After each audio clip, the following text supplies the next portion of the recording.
The first thing that you want to do in order to grow your podcast, in order that you would grow your business, is that you want to optimize your podcast. And what does that really mean? It means that you want to set up your podcast with strategy from the get go. That includes getting your graphic, naming your podcast, having keywords that are optimized, having those searchable titles, having really good content with a clear call to action after every episode, and also having your trailer and description optimized so people can find you through Google. Number two to grow your podcast is to be a guest on someone else's podcast.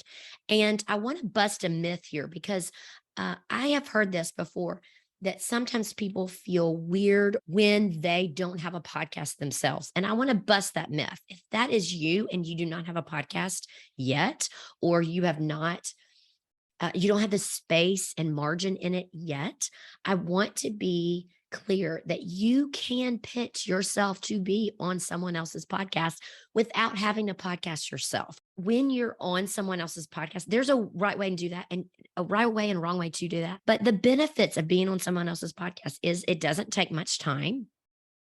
It's an easy way to get your eyes on, or to get other people's eyes and ears on your business. And if you do have a podcast, it's a great way to grow your own podcast, because when you're on someone else's podcast, it's really free marketing. If you think about it, they are sharing their network of people with you and are encouraging their network to check you out. And so that is a clear way to grow your podcast, because if they start listening to you and they love what you're saying and you offer tremendous value in that episode on that person's podcast, and they're probably going to go check out your podcast. It gives you so much opportunity to collaborate with someone else.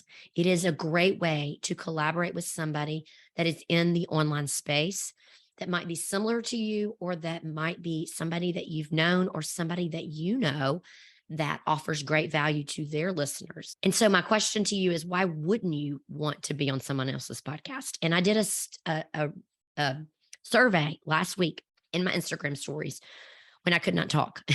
And I think it was a 91% landslide that people want to be on other people's podcasts. Okay. Okay, number 3 is to have guests on your podcast. And I know some of you might be like, Rin, have a solo episode. What in the world? Like, I'm not going to have guests on. Okay, I'm just going to push you a little bit. And I want you to consider having someone on your podcast, maybe not as a guest, maybe not as an interview form, a formal interview, but as a coaching call. Let's say that you're a consultant and or a coach and you coach people online. You can say, hey, can I take a portion of this, record it, and can I take a portion of this and put this on my podcast? I would really love to have the strategy that I'm giving you, just a slice of it for my podcast listeners. Would you be okay with that? The benefits of this is that it's the network sharing.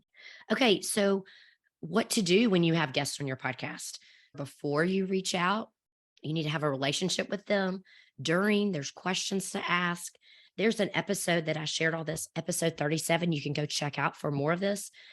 So, number 4 is repurpose your podcast.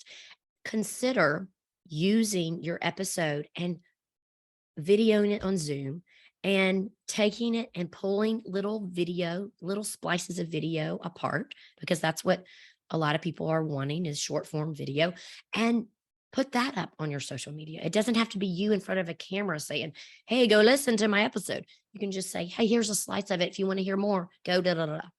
Or do it on as a Facebook post, a static post of a picture. Those do really well on Facebook. Maybe an Instagram story. You take your podcast episode and you pull from it, whether it's a video, whether it's a picture, whether it's a static post, whether it's a video, whether it's an audiogram, or maybe an email. Email marketing is not dead. It is very much alive. I hope this was helpful. I'm glad to be back with you. Make sure you DM me if you want to hear more about this.